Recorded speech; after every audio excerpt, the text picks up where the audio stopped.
Well, good evening, everyone. Welcome to the Assembly District 27 African American Heritage Month celebration on Zoom. Last year, we were able to get in just under the wire our celebration in person before, of course, this tragic pandemic hit us.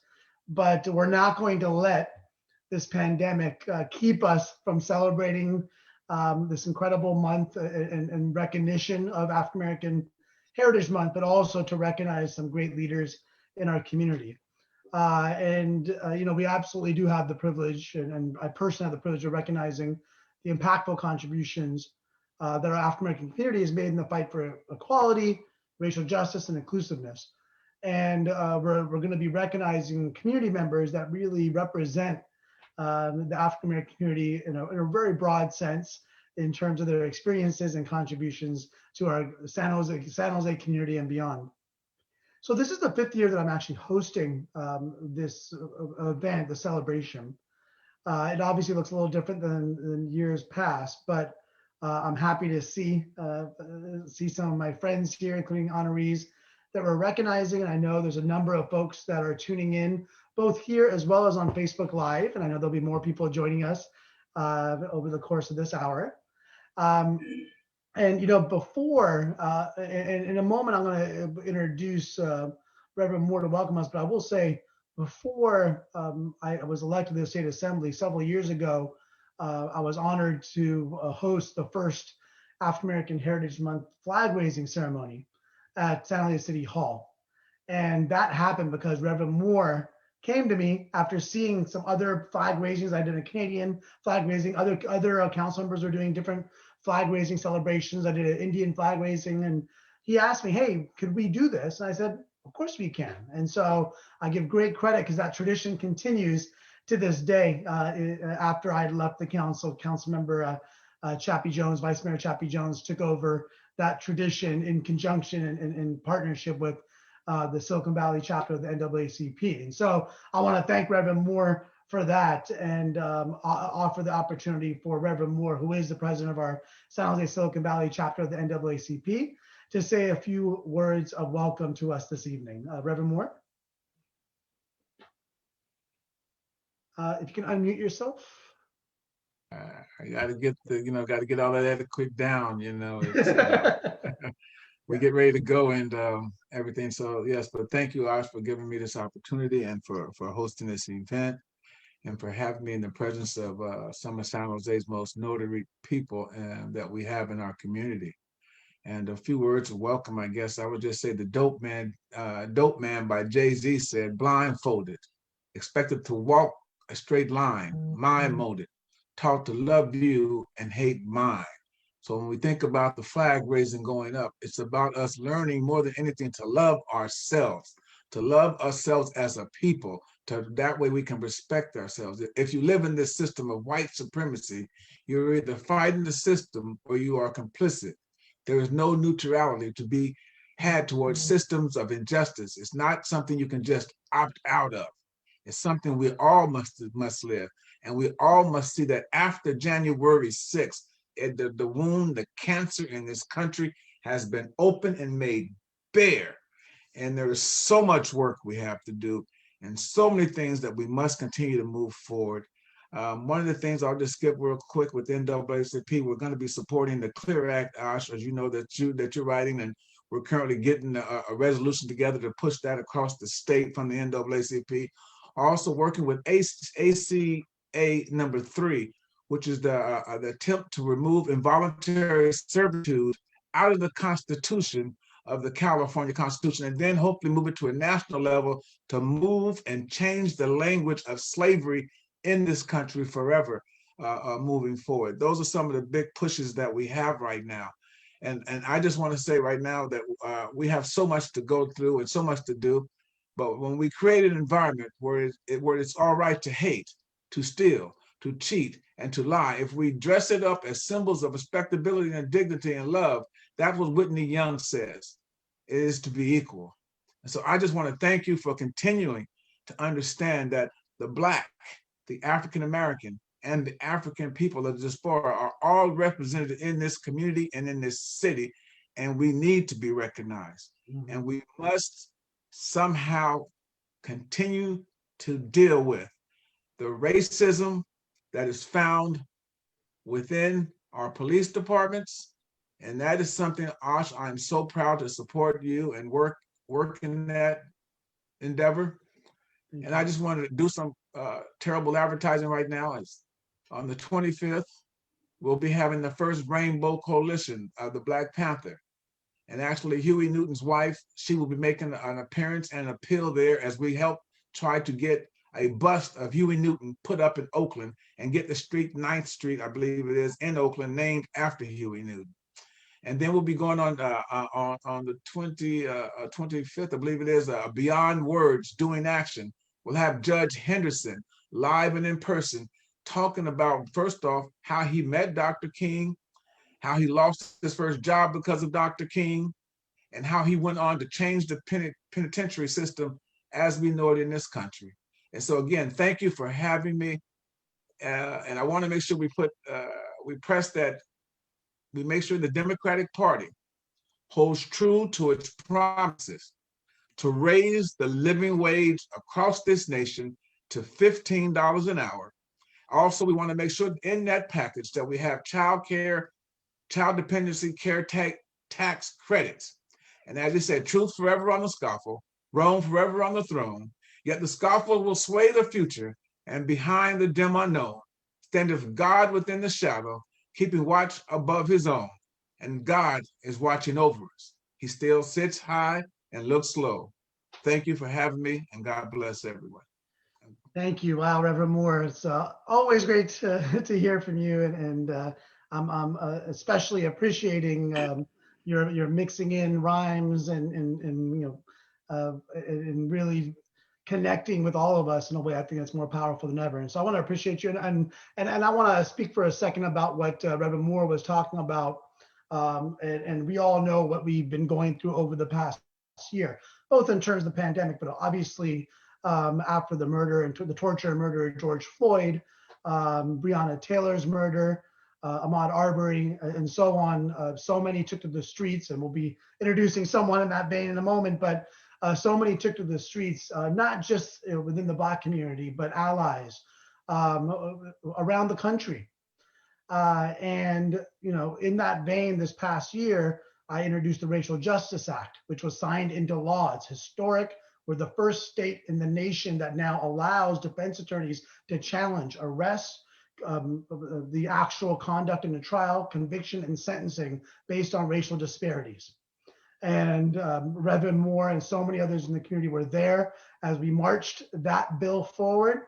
And I remember when I was speaking on that bill, I said a lot of people, and I was talking to my colleagues, took a knee outside this Capitol for 8 minutes. Well, you're just going to take a knee for a picture, or are you actually going to vote on the bills that are going to actually move us in the right direction and root out racism in our criminal justice system and our economic system? And to Reverend Moore's point, raising the CLEAR Act, and we're working very closely. In fact, it was brought to me by Professor Armeline, who's a leader in our local NAACP as well. And that is designed to root out anyone that has any ties, affiliations with any hate group, white supremacist group from our police departments.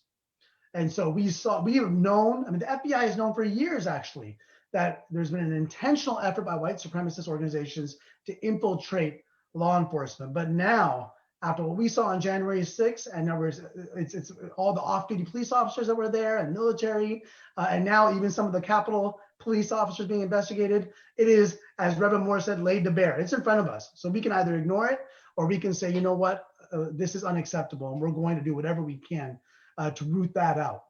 And so, this is the ongoing journey that we're in as a nation, to be rooted in injustice, but to not allow the fact that we're rooted in injustice to make us stagnant, to continue to fight and work together. And so the honorees this evening, I think, represent that in so many different ways.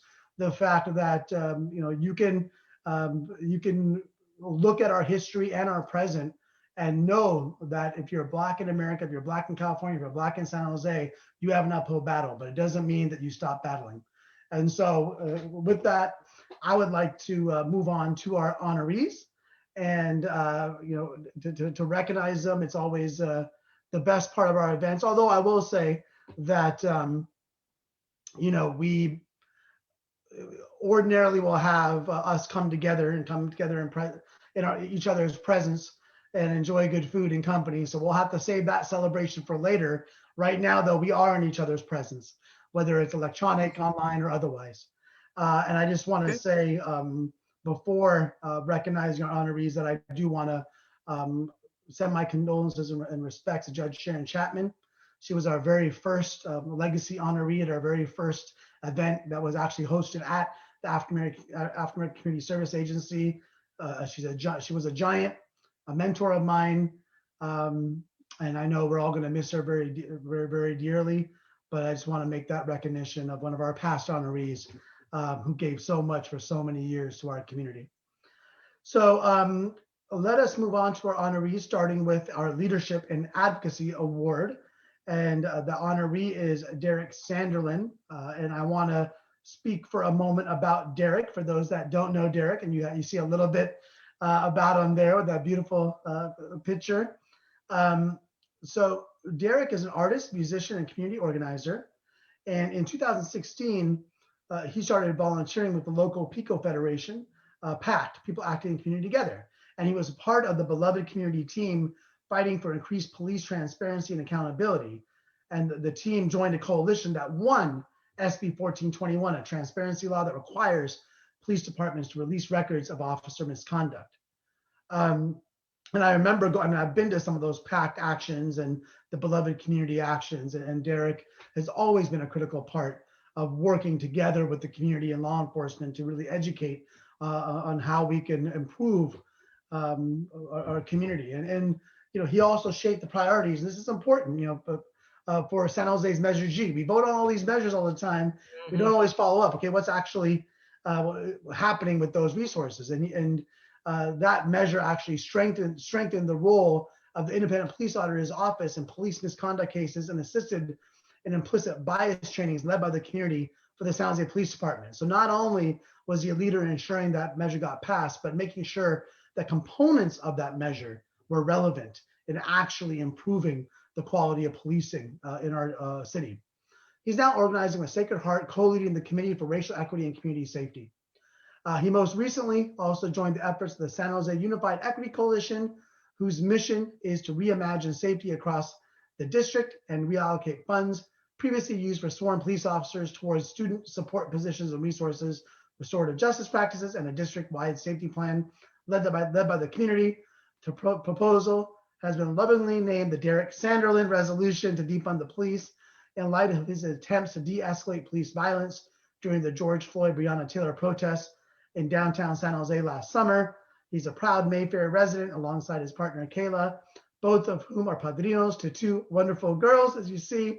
And I had the honor of also meeting him as a barista at Roy's downtown, and I got to know him and become a friend then. So Derek, I really want to thank you and appreciate you for the work you do, and would like to welcome you to say a few words as our 2021 Leadership and Advocacy Award honoree. Derek?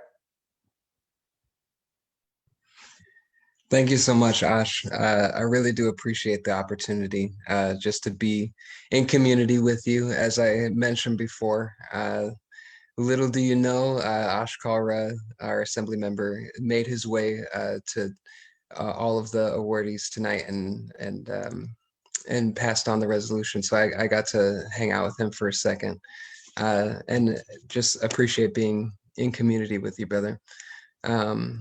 Yeah, it's been a really long road.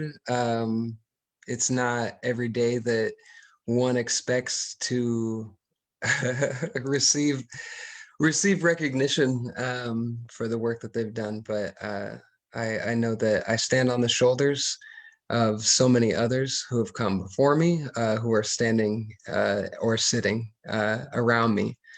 And I have to give major props to all of them and those who are not present here with us.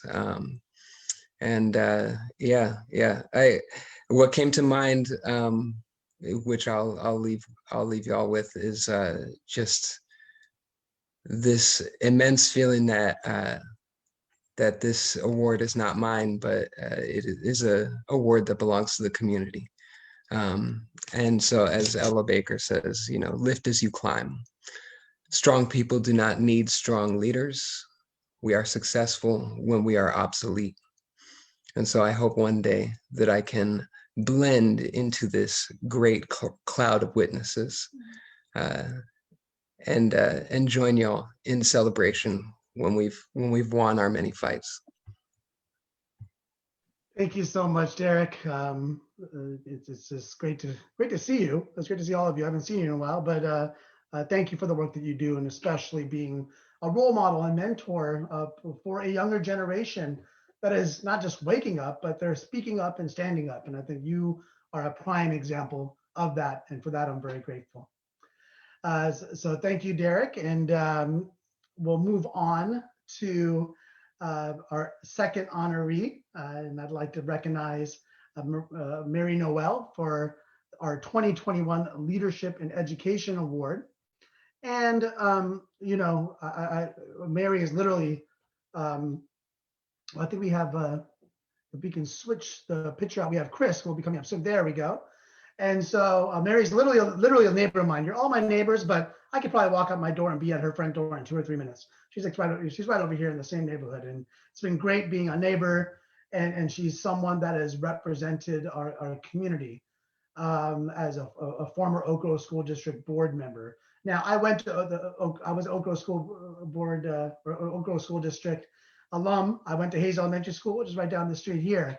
And so I really appreciate Mary and her work, the work she's done. I oftentimes say that school district, school board members are the unsung heroes of elected officials because the responsibility you have, the trauma and pain they sometimes go through. I know Mary can speak to that because parents are always in their ear and teachers and they don't get compensated. So it's really graceful and thankful, thankless at times, but very graceful work. And so she celebrated 50 years as an educator, working as a teacher at Anderson, Hayes, where I went, Stipe, Hayes, and Frost schools. I don't know if you were, I don't know if you were at Hayes when I was there, but you know, that's the school I went to. And so the fact she was a teacher at Hayes, you know, is obviously a personal, close connection to me as well.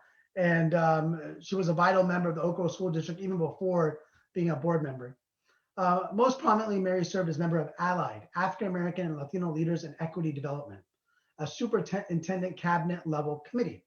The committee was composed of African American and Latino district professionals working closely with the superintendent to address equity concerns experienced by students, staff, and families. Specifically, Allied addressed district gaps in educational achievement. Mary was recognized as National Elementary Principal of the Year in 2007. The National Alliance of Black School Educators recognized her equity work. Her module presented specifically pointed work achieved in Oak Grove school districts, successfully addressing academic needs, bringing together African American Latinos towards eliminating long-standing inequities around educating Black and Brown children. In 2008, Mary was appointed as a member of the Oak Grove School District Board of Trustees. Also in 2008, she co-founded Extended Day Tutoring Support Student Engagement Program at Del Roble School, focused on homework, support, self-esteem. And today the program continues at Frost, emphasizing STEM and parent engagement. So, you know, Mary has had a long and distinguished career in education and empowering our students. And so I just want to thank you, Mary, for the work that you've done and want to recognize you as our 2021 Leadership in Education Award. Mary? Thank you. Thank you, Ash. First, I'd like to thank the Honorable Assembly Member Ash Kalra for this great award. He's out there in the trenches and he is able to see who is working and who is talking. So I can appreciate that he recognizes individuals in the San Jose community who deserve recognition. In addition, I would like to thank him for his commitment to continuing the tradition. This is a tradition when you say African American History Heritage Month, first person you think of is Ash. the community expects, you got to start it and now you got to keep it going. That this is coming down the wire and that they're looking to hear who is doing work out there in the community. So listen up. I also would like to say that over the years, I have noticed his hands being in a lot of important work with Reverend Moore, and they have a strong alignment there. And I think that alignment is very important because we need people to speak up. And I've witnessed that myself. I'm very active in the community. After retiring in 2008, I got busy. And I'm still busy. I would like to just say that before coming to my job, I spent time on the San Francisco State's campus. I was on the San Francisco State's campus in 1968 when the world flipped. It was a pivotal point in my life for sure. I graduated in 1969, having interned in Hunters Point, working with Black and brown kids, poor kids, poverty-stricken kids. So when I graduated from San Francisco State and I began to look for a job, I wanted to work with those folks, my people.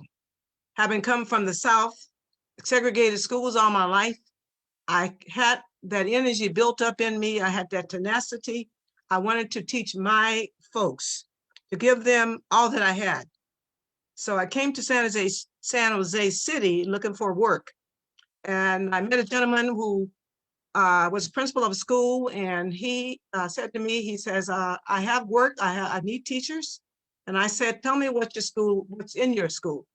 Who do you have attending your school? Because I'm looking for this kind of demographics.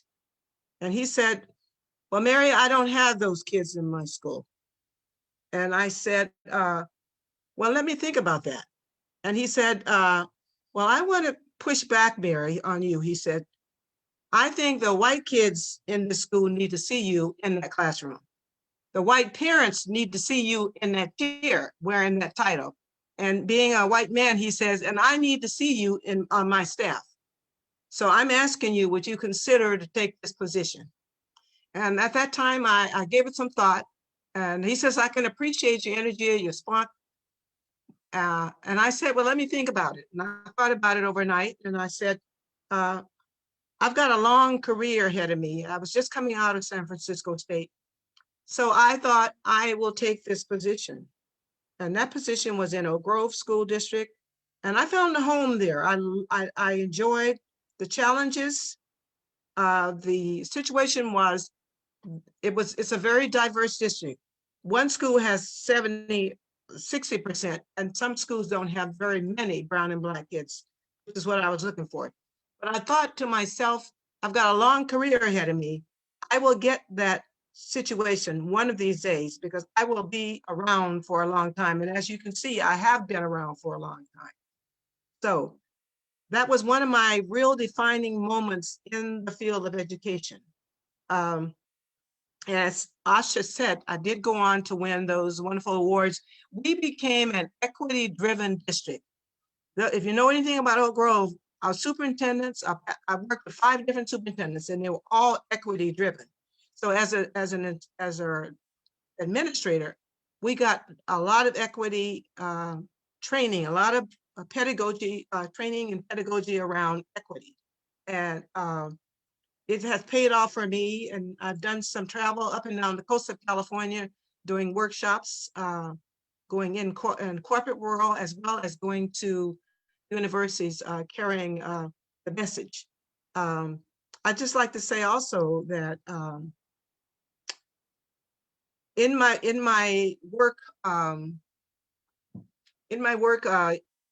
in the corporate world, I found that there was some resistance to people from the world of education coming in, telling them or teaching them of our experiences. They prefer that their insiders come out to us for the training. And so we set up some partnerships where we had trainers. We became a trainer of trainees program. Folks from industry would come to Oak Grove, to our trainings, to get the training that was so desperately needed. Another defining moment for me was when I retired in 2008, I became a school board member. At that time, I was appointed, and being appointed is better than having to run.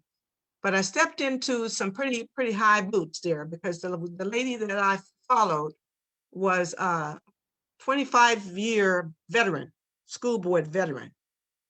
But I had taken that position with the encouragement of my Superintendent Manny Barbera. And I have to say that I have really enjoyed every minute of being on that board, sitting with 5 or 6 people, going back and forth, debating policy, and realizing that I'm there because of my community. My community could boot me out at the drop of a hat if something went south. But we managed to go through school consolidation very successfully. We closed 2 schools. And if you want to go through something wretched, go through closing a school. Nobody wins. The kids don't win, the teachers don't win, the parents don't win, but we had to do it because of declining enrollment. We went through a period in this valley where San Jose's enrollment declined. If you went to the county office of Ed, you'd look at the numbers and you could see the diminishing numbers. The state of California had declining demographics. Folks were leaving this state because of the cost of living, housing, economics, the big word, economics. So we lost people, we lost students, we lost our families. But I can truly say that we were a success. There was no learning loss, and that was the biggie. We did not want to have our children fall below because of all that was going on around shifting kids and shifting campuses and closing schools. It was a nightmare. Not as bad as it is right now. Right now is a nightmare for our kids in our schools. And I'll talk a little bit about that in a minute. But before I get to that, I want to thank my parents and my husband, my family, my friends, my colleagues for all of their support over the years. I would not be where I am today if it weren't for those people who were there behind me. I had the freedom to travel as much as I wanted to doing the workshops, the trainings up and down the coast of California, working with the Association of School Administrators, working with the California School Board Association. Those were fun times, growing and learning. And there is a couple other tidbits I'd like to share with you. I have lately, I've gotten 5 different communications from former students. I don't know, I can't explain it, but I think it may have something to do with the pandemic. But they have found me. They have found me to thank me. And I'm thinking it's because schools and teachers and all in the mail. It's all in the news. Everywhere you look, there's something about a teacher, a school, a kid, or something. But anyway, these letters have been heartwarming letters, very heartwarming letters. I brought one here with me. This young lady is now a teacher. She was in my class in 1991. And she says, my mother was a Korean immigrant and my father was white. I was a mixed race child and I had a traumatic experience in my preschool. I was fearful of school and I lost all of my native English speaking. I lost my words in English when I started kindergarten. I came to Haynes School. I think I was just scared. I don't remember a lot about you, Mrs. Noel, in kindergarten. I can't remember specific interactions, but what I can remember is how you made me feel. You made me feel safe. And I'll stop there. This is a child that's now a teacher in San Jose Unified, special ed teacher. And she's coming back to me to tell me the impact I had on her life as a kid. And it just warmed my heart. And I got to that part and I had to put it down. I had to cry because that's the impact of teachers and folks that touch the lives of teachers. And I, looking at Derek there with his little ones, and he's in San Jose Unified. This is her district. She's 24 years old, and I am going to connect with her, and we're going to have that conversation. Mm. And that is my message. I could go on and on. 50 years, I've got lots of stories, but I will end with that story. Thank you that's all. a perfect way to end, because Thank you all. And one more thing. I'll just say this. Being an educator, I have to say this. We've got to come together around the table, build trust, and get our kids back in school so we can address the learning losses. Yep. Thank you. Yeah, that's a hot topic in Sacramento right now, and you're right. It is. And I think that was a perfect way to end, to talk about a former student reaching out who's now teaching the next generation, because I think that teachers rarely get that feedback.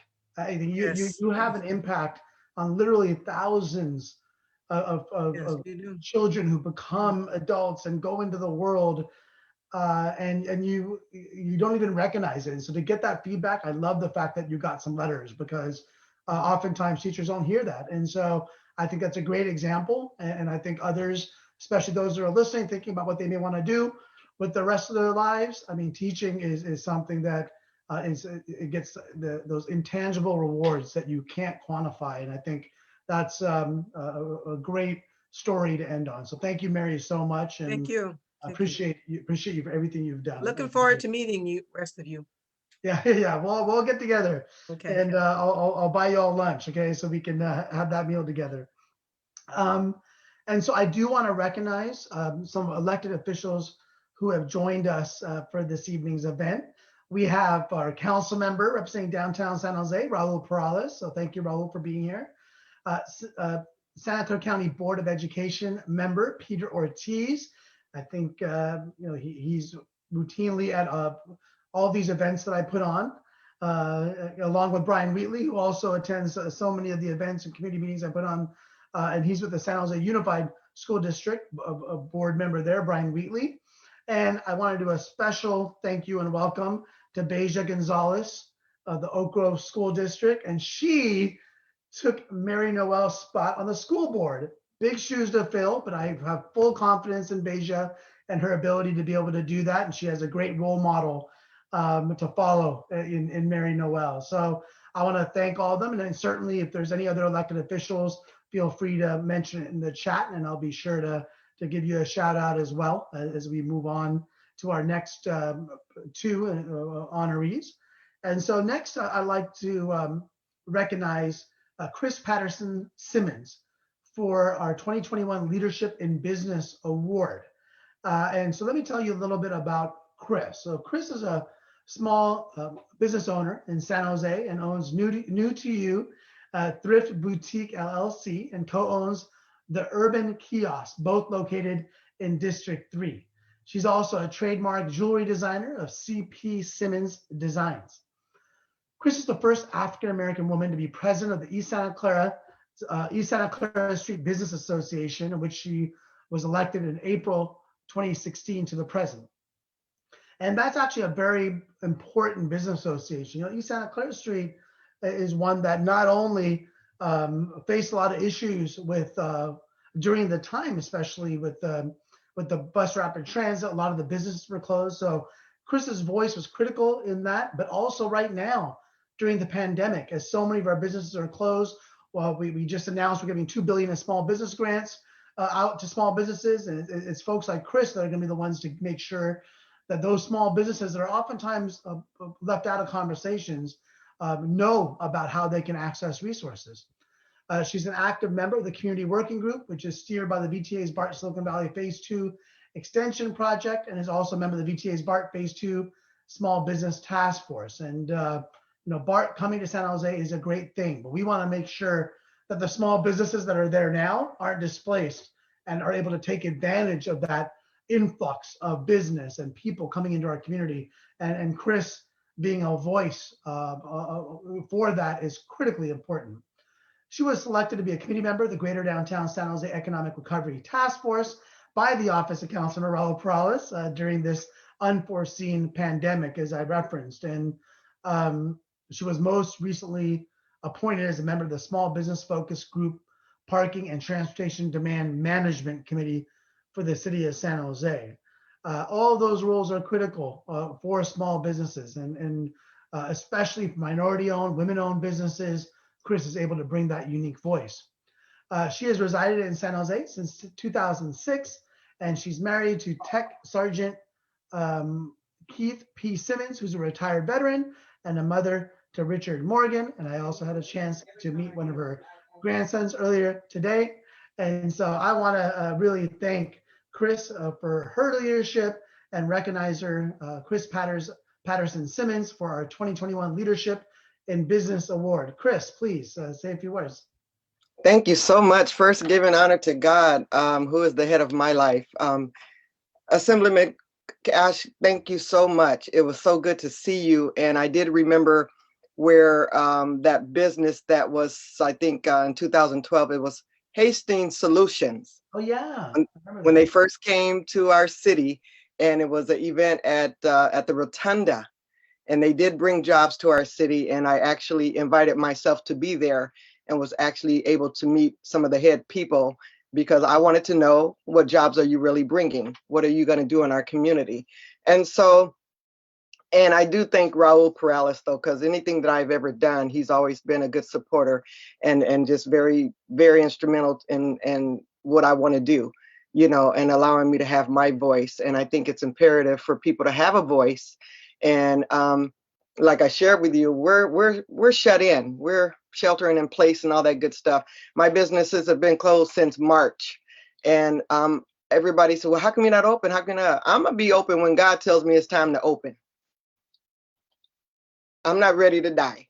You know, it's not that important right now. It'll give me time to reflect on how I really want to do it. Again, like I shared with Mr. Robert earlier, this is do-overs, and I'm willing to take that time to get it right. Just to share briefly with what Miss Mary was talking about when it comes to education, my heart is there. I'm one of those mothers that recognized many years ago that I have a Black child. I only have one son. So I inserted myself in the school district in Oakland Public Schools many years ago. I was a volunteer parent, and then I didn't want to volunteer anymore. So I went and I took the CBEST. Almost 3 years later, I was able to be a substitute teacher in that school. And it was very important. I was a part of it when the Rodney King riots were taking place. We were able to make a difference and make noise and bring about peace. To fast forward to now, I've been honored and blessed enough to be a part of the Horace Mann African American read-in every year. This is the 5th year, and I've been able to read to the children from 2nd grade to the 4th grade, 5th grade, 4th grade. And I'm just really, really honored that I keep getting invited back. This year is the first time that, of course, we had to do everything on Zoom. So I was blessed enough to be able to read for Mrs. Yee's class. She had a 2nd, 3rd grade combination class. And the times that we're in now, see, God always puts on my heart. I didn't know what to read. So I was able to find a book, and it was called I'm Mixed. So I was able to share with children about having mixed race, mixed culture, blended families. And oh, these kids are something else. I mean, they just give me so much hope. We got to focus on these little people. They're smarter than we think. There are sponges. They're going to take and suck up everything we give them. It's imperative to us to give them good stuff. Oh my goodness. And so I was honored. This is something I do every year. I go in, I read, I stay for about 30 minutes. They can ask me whatever they want, then I'm gone. This is the first year that a teacher actually emailed me and asked me, can I come and read again before next year? And I said, by all means. So I asked the class to think about what books they want me to read, you know, what topic they want to talk about. And I think that's wonderful. And so what I shared with Mrs. Yee, there's a company that made African-American flashcards on Black culture, and I ordered them. And mines are coming. It was $55, and that's called an investment. And they haven't come yet because I just placed the order about a week ago. And I shared with Miss Yee, I'm gonna look at these cards, then I'm gonna look at them with my grandbaby, and then I'm gonna share them with her. And if she likes them, I'm gonna buy her a set, because it's imperative for our little people to know about us. Because after I read that book, I was able to ask questions to the class, and it's really interesting how a lot of non-Black children perceive us. And I know it's not any fault of their own because they're getting it from home. So, but my thing is, if I'm able to give them more information along with the parents, because when they're on that Zoom call, the parents are in the background. They hear everything that's going on. And so this one child actually perceives Black people as being out of place, being at the wrong place where they don't belong, and therefore white people don't like it. So white people will attack them. This came from a second grader. This was his take. This is how he perceived Black people. And I said, oh, that's interesting. And so again, anything that anybody feels is not wrong, especially when it's coming from little people, because they're being fed this information. So Miss Yee, she kind of looked at, I guess, my facial expression. It was like, I was like, wow. So she's willing to understand that I got to share the right information. I got to share it. And that's our job, to share. We have to teach. You know what I'm saying? And just like anybody else that comes along, if you don't tell me how to treat you, I'm not going to know how to treat you. So if I treat you like everybody else, don't get mad, but because you have to tell me how to treat you. So I think it's imperative for us to tell people how we want to be treated. Therefore, they'll understand. And at the end of the day, we're one. That's all, and that's it. We're one. And we need to love each other as one. We need to not allow society to just keep putting all this stuff. We know what's going on. We know racism is real. We know it's real. It's been around a long time. I'm willing to work with the people in Japantown, because a lot of Asians are being attacked because of the color of their skin. This is not new. Come on now. This is not new. I was so flabbergasted when I saw a Facebook post by this person that's been in San Jose forever, been white forever, commented and said, oh, I am just flabbergasted to think that someone would be judged by the color of their skin. I'm thinking, what rock did she crawl up from under? But then I took a deep breath. We just need to teach her. That's all. We need to teach her, because a lot of people don't understand. Like you said earlier, Ash, the covers are being rolled back now. Everything is revealed now. And so now we got to just take what we have, and we need to be able to take this opportunity and get it right. Don't be mad, but let's just teach. We're a humble people. We forgive and keep it moving. But now let's teach them right. Just teach them right. So thank you again, Ash. I appreciate you. But for you to deliver, I already have it on the wall. For you to deliver this plaque, you know, it was just really special. So it's in a good family. It's with my Dallas Cowboys plaque. And then when I worked at NASA, so it's with my NASA plaque. So, you know, Good. don't hate a sister. I'm from Texas. But I'm really grateful. I don't take it for granted. I'm very humbled by it. And God bless you all. And to be in the circle of all these leaders, I'm honored. I'm very, very honored. So thank you again. Thank you. Well, you definitely deserve to be amongst these other wonderful honorees. And as you mentioned, you know, I'm grateful you're not in Dallas right now. I mean, let's give our prayers to what our folks and brothers and sisters in Texas are going through. And I also want to thank you for mentioning the hate crimes and the violence against our Asian American brothers and sisters. You know, there are folks that are trying to use this as an opportunity to put a wedge between and divide the Black and API community. We must not let that happen. We must not let these horrific crimes also be an opportunity to once again go to the mentality of incarceration of our Black and brown brothers and sisters. We must unite in community, in love with one another, certainly heal those that are in pain. There's economic trauma folks are going through, or emotional trauma. Let's heal those. But you're 100% right that we have to do this in a way that educates. Right. I just want to say one thing, and this was written by John Griffin. He said, I'm annoyed by those who love mankind, but are discourteous to people. Yeah, that's We right. gotta really think. We gotta be doers of the word. Yep. We can't just be 100%. talking. And I know Reverend Moore can relate to that. We gotta be doers Absolutely. of the word. Yeah. And so people gotta stop being hypocrites and quit talking that talk and just come on, let's do this. Yeah. And that's it. I'm gonna be done because I can go. You are 100% correct, and that's why you and the others that are being honored, as well as Reverend Moore, will call people out if they're just talking and not acting. Right? Words are powerful and have meaning and are important, but action is how you actually put love. The words of love into action is through what you do, your deeds. And so I appreciate that. And I want to note that there's a common thread of everyone. This is not uncommon in the sense. This happens all the time when I do honor folks. Most people in some form are teachers or talk about how they've taught, or in some form, whether it's our business honoree or activist, educator, there's teaching, but there's also learning, lifelong learning going on that none of us, myself included, hopefully, can say quite clearly that I don't know everything and I'm here to learn as well. And I think that that's how you become a better teacher. And so before we go, speaking of teachers, to our final honoree, I do want to make mention of our legacy award winners as we go to our legacy honoree. And I'd mentioned Judge Chapman. I also want to mention Eddie Gale, who also passed away since we gave him the honor 2 years ago.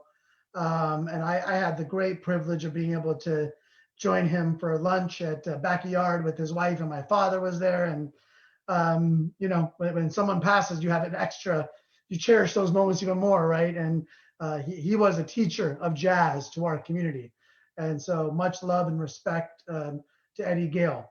I also want to mention Keith Haynes, who we honored last year, but he had already moved to, I think, South Carolina. But he had founded Acoma Arts, and I believe his daughter received the honor on his behalf. And Keith, such a great friend of our community, also someone that will call you out if you're not acting right, but a beautiful man. And we'll be speaking about San Jose State in a moment, but San Jose State professor Stephen Milner, who I got to know decades ago when I actually taught in the African American Studies department myself. I taught race and the law, and Dr. Milner was such a great mentor and role model to me as I was teaching there, and we were able to honor him as well a few years back. So now I would like to honor our 2021 Legacy Award honoree, and that's Robert Rucker. And so Professor Rucker, Bob recently retired after 30 years of distinguished teaching in the internationally recognized School of Journalism and Mass Communications at San Jose State University. Bob's parting gift to the school was to secure a live Zoom interview with our NIAID director, Dr. Anthony Fauci. Some of you may have heard of him. He's been such an important part of us getting through this pandemic. And Professor Rucker was able to present the William Randolph Hearst Foundation National Award for Outstanding Crisis Communications during the COVID-19 pandemic award to Dr. Fauci. And Professor Rucker led the campus effort to honor Dr. Fauci, for speaking out about the devastating impact COVID-19 is having in diverse cultural communities nationwide, which he's been very clear about, especially as it applies to the vaccine. And so I want to thank Professor Rucker for bringing someone that's been in our living rooms over the past year to our community. Before retiring, he created a global learning opportunity as a YouTube channel designed to demonstrate lively exchanges of candid insights. When the world was stunned by the brutal death of George Floyd in 2020, Professor Rucker drew on his 25 years of experience teaching college students how to invite listening to learn interactions about race, gender, sexual orientation, religious cultures, and disability life experiences. He began a new career by creating safe space environments on Zoom where police and residents of Fremont and Livermore California, and now feel comfortable talking candidly, then brainstorming solutions together, something that we've needed for so long, and we need now more than ever. During his academic career, Bob has served as director of the San Jose State University Journalism School and hosted Equal Time, a Bay Area community affairs program on PBS television stations, and taught students by example how to develop their listening, reporting, and interviewing skills on air. He was hired in 1990 at San Jose State University as an associate professor of journalism after teaching for 7 years at the University of Illinois Urbana-Champaign, where he also hosted a statewide public affairs program. And that was certainly our gain and Illinois' loss. Before being a professor at San Jose State University, Bob served as a CNN national correspondent in San Francisco, as medical reporter for Group W Westinghouse in Philadelphia, Pennsylvania, and as a national news TV producer and reporter for Newsweek Broadcasting in New York City. During his on-air television career, Professor Rucker has also served as weekend news anchor for KWY-TV in Delaware Valley and covered the 1979 Three Mile Island nuclear accident, which is also has a connection to me because my father was a nuclear scientist here at Electric Power Research Institute, but worked at a power plant in Canada before 78. And so I learned a lot of real detailed insight on that when it was happening from my father, the physicist, about that. And so, before I mention a personal note of his family, I'll say that Bob has played such a role in nurturing and creating the careers of honorable journalists for decades that now are continuing that work because of the instruction and mentorship of Professor Rucker. And at least one I saw earlier before I got on, a current reporter mentioned the honor that Professor Rucker was getting tonight and attributed his career to the work of Professor Bob Rucker. And so that today, Bob and his husband, Benjamin Corrales, who I had a chance to see earlier today, are married and are caregivers for Bob's younger sister, who was born with Down syndrome and has developed the early stages of Alzheimer's disease. So Bob is clearly an angel inside and outside of his professional work. And I want to thank you, Professor Rucker, for your incredible work, and would like to honor you with our 2021 Legacy Award. And please say a few words now to our audience. Ash, you're very kind, and no one's called me an angel out loud in years.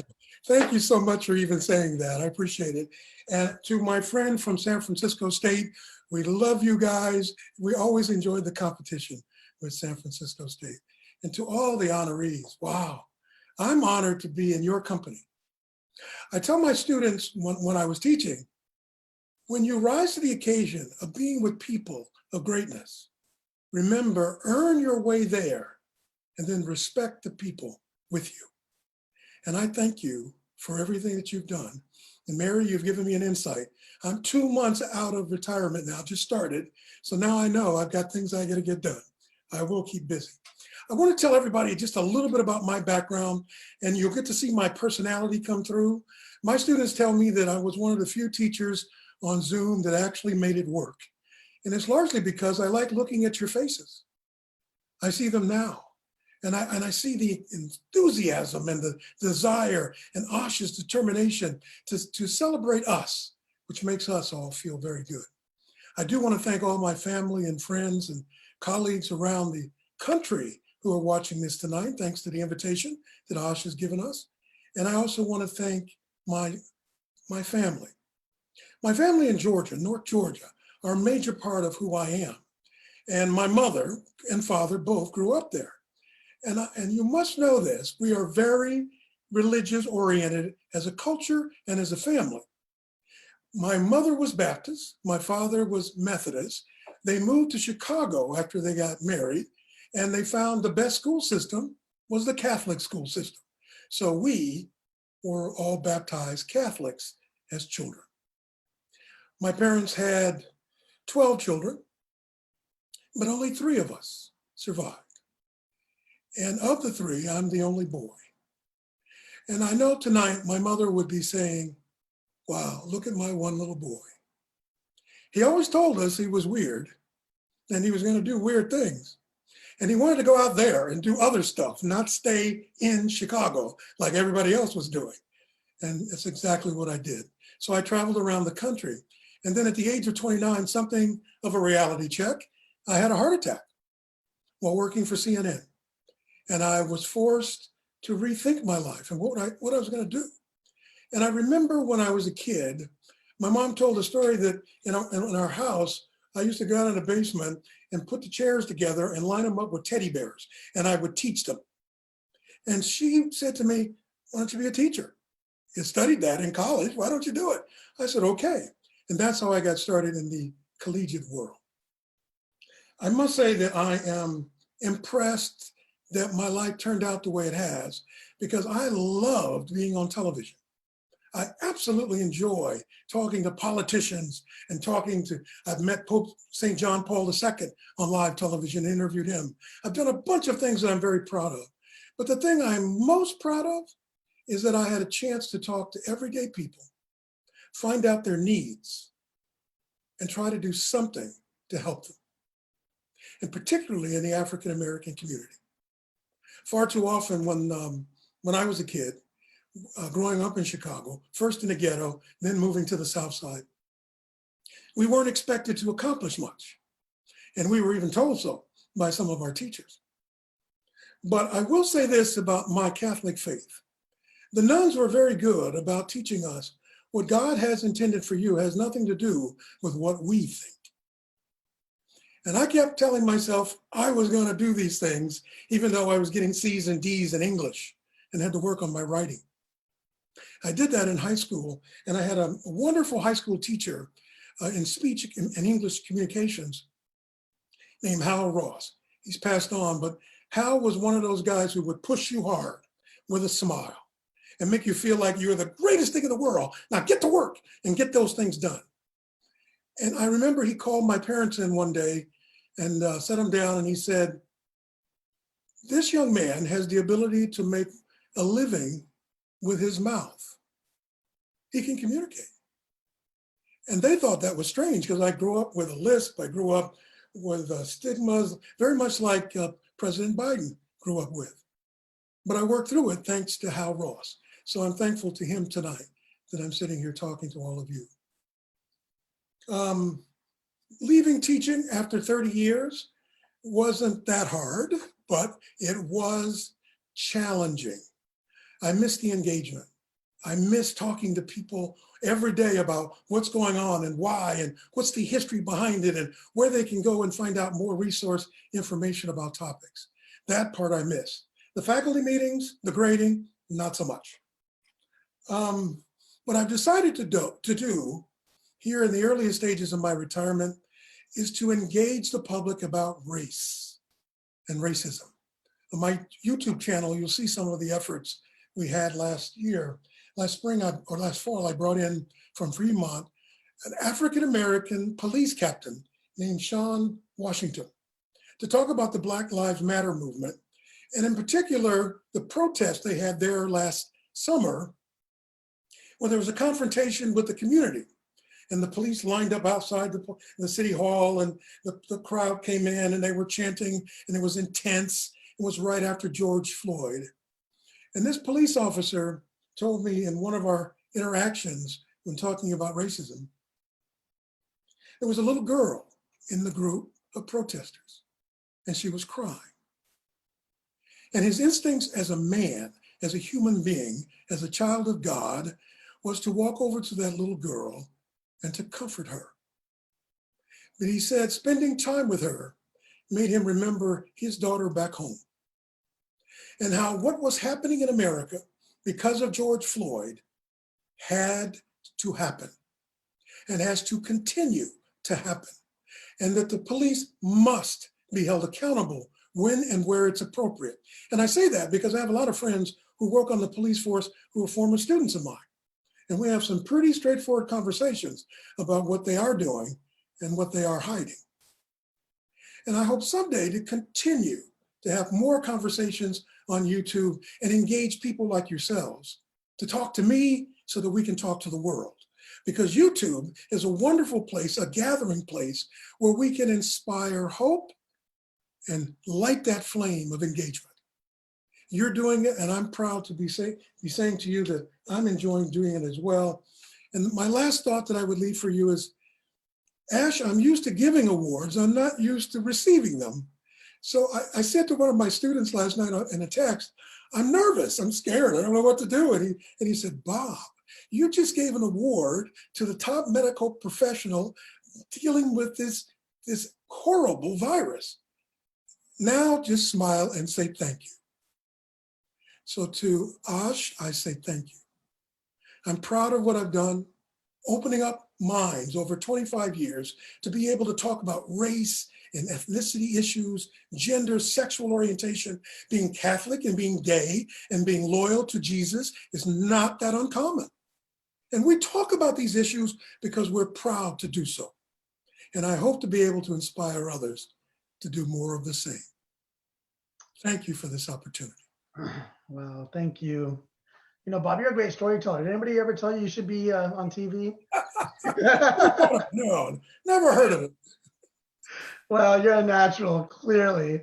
I also want to, I looked in the chat and I saw Georgette Gale is with us, Eddie Gale's wife, and I want to thank her for being here with us. I think I also saw Linda Alexander, an honoree from last year, here as well. So thank them for joining us. And I do want to, before we wrap up, just first of all, what extraordinary honorees. I think, I sometimes think, it's just on Zoom, we should have entertainment, this and that. Just listening to all your stories, honestly, is extraordinary to me. And having Reverend Moore lead us off. And so I'm grateful because I'm inspired just listening to all of you and having the honor of recognizing you and giving you a small token of appreciation from me in the state of California. I do want to mention my staff that's with me that helped to organize this. Juan Rodriguez, Teresa Gomez, Erica Salazar, and Christina Johnson. Christina was actually the lead in putting the event together this evening. I also want to recognize Christian from DCO, and so that's someone that's actually from our Sacramento, that works with us in the Capitol, that helped organize especially the audio-visual. And I know Professor Rucker knows how important that is to make sure we can get on Facebook Live and all that good stuff. And, I just want to end with, we were talking about the pandemic, and, we are celebrating African-American History Month, but I think that we have to recognize what this pandemic has exposed as well. And I think all of you have touched on it a little bit, whether in some form or fashion. But Bob, when you mentioned that you were 3 of 12 children that survived, and the reality is that it's a long-standing story of our healthcare system and how the Black community has suffered because of racism and injustice in our healthcare system. Part of that is infant mortality, but it goes far deeper than that. And Dr. King said that the greatest injustice is in health. And in particular, when he was talking about it, he was talking about segregation in our hospitals. Right now, we may not have segregation in terms of racial discrimination in our hospitals, but you better believe we have segregation and discrimination and outcomes and access in our healthcare system. Today, I introduced a single-payer bill, and I'm emotional talking about a bill, but yesterday a report came out that from 2019 until June of last year, 2020, 1 year, and that only takes into account the first 2, 3, 4 months of the pandemic, the life expectancy for Black Americans went down 2.7 years since June of since 2019. And we saw the sharpest decline of our American life expectancy since World War II. And we all know what happened in World War II in terms of loss of life. The Latino community saw a drop just since 2019 of 1.9 years in life expectancy. We have an unjust healthcare system that commodifies us, our bodies, that treats people differently. I don't know if you've seen some of the anecdotes. There was one during the COVID pandemic where a Black doctor, an African-American woman who's a doctor, was being talked down to and treated as if she didn't know what she was talking about when she was asking questions about her treatment. So we know that racism runs deep in our society, and systemic racism isn't always seen as clearly. But what we do know is that we have a lot of work to do in our criminal justice system, our economic system, environmental racism, and our education system, and absolutely in our healthcare system. And so you all inspire me to do the work I do.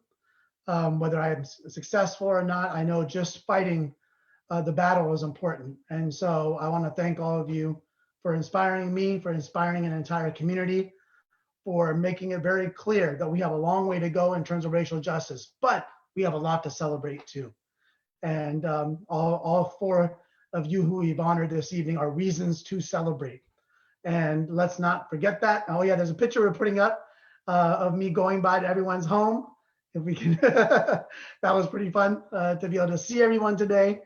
Let us not forget that these four individuals are a representation of hundreds and thousands of more in our community, in our African-American community, that are doing incredible work that we should celebrate. And so let's honor the four in representing so many more that are struggling and surviving and persevering and succeeding. And I think that this is a great way for us to celebrate African-American Heritage Month. And I want to thank all of you for joining us this evening. And I will make sure that that we all get together when everyone gets vaccinated and we get past this moment, so that at least I can join all of you in celebration. And so all of you, I was talking to Chris about that earlier, all of you can meet each other and work with each other and connect with one another, because it's that connection that keeps us strong. So thank you all for joining this evening. And I hope to see you soon. But if you're doing stuff on Zoom, I know Reverend Moore mentioned something on the 25th. Feel free to put that in the chat or put it on Facebook, and I'll help to amplify it. There's a lot of events and great things going on. So let's make sure we support one another in our events, support one another in what we're doing in the community, and always celebrate one another, because that's how we keep ourselves going. So thank you all so much for joining this evening. Thank you, Ash. God bless you. Of course, thank you.